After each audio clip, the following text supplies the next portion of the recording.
बुद्धिमान राजा। बहुत पुरानी बात है। एक राजा था, बहुत चतुर और बुद्धिमान था। उसकी बुद्धिमानी के चर्चे दूर दूर तक फैले हुए थे।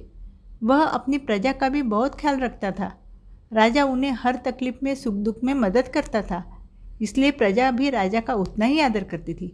एक दिन राजा ने महल में यज्ञ करने का सोचा। सब लोगों को काम बांट दिए गए।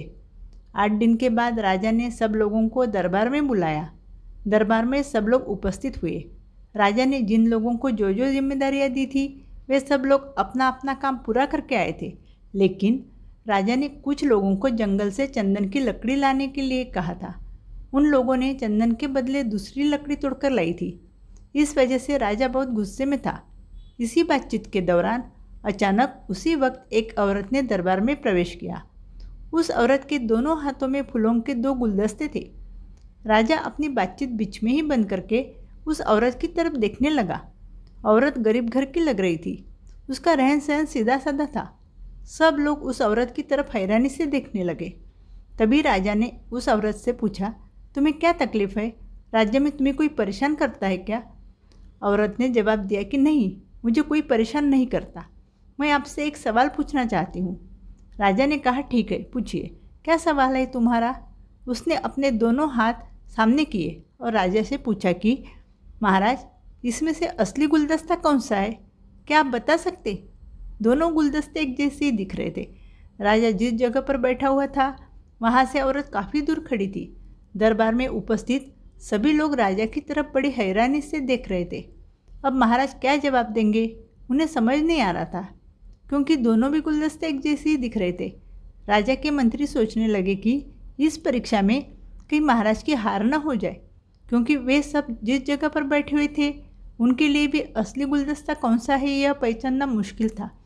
कुछ देर तक राजा गुलदस्ते की तरफ देखता रहा। तभी उसे एक युक्ति सूझी। औरत जिस जगह पर खड़ी थी, उसके पीछे एक खिड़की थी। राजा ने अपने नौकर से वह खिड़की खोलने के लिए कहा। खिड़की के बाहर बहुत सारी मधुमक्खियाँ उड़ रही थी। जैसे ही नौकर ने खिड़की खोली, कुछ मधुमक्खियाँ खिड़की के अंदर आई और एक गुलदस्ते पर बैठ गई। तुरंत ही राजा ने असली गुलदस्ता कौन सा है पहचान लिया।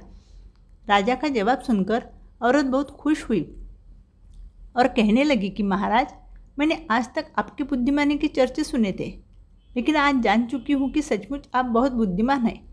औरत आगे कहने लगी कि महाराज, मैं जब जंगल में लकड़ियाँ इकट्ठा कर रही थी, तब मैंने आपके कुछ आदमियों को एक पेड़ की लकड़ियाँ तोड़ते हुए देखा।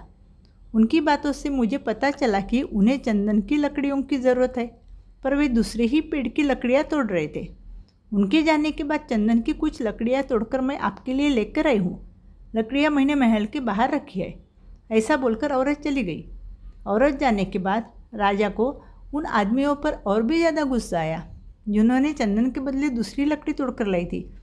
इसके अलावा उन मंत्रियों पर भी गुस्सा आया, जिन्होंने ऐसे लोगों की दरबार में नियुक्ति की थी। महाराज बोले कि बाहर की एक औरत आकर हमारे बिना बताए ही हमारा काम पूरा करके चली गई। आगे राजा ने अपने सभी दरबारियों से कहा कि एक मधुमक्खी जैसी छोटी सी जान अगर असली और नकली फूलों का फर्क जान सकती है, तो हमारे दरबारियों में से कुछ लोग चंदन की लकड़ी और दूसरी लकड़ी में का फ़र्क नहीं पहचान पाते हैं। हमारे लिए इससे शर्म की बात क्या हो सकती है? सबके सामने अपनी बेइज्जती होते देख लकड़ियाँ लाने वाले आदमियों ने शर्म के मारे अपनी गर्दन झुका ली, महाराज से माफ़ी मांगी और महल के बाहर निकल गए। अगर आपको मेरी कहानी पसंद आई है तो प्लीज़ लाइक कीजिए, शेयर कीजिए और मेरे चैनल को सब्सक्राइब कीजिए। Thank you.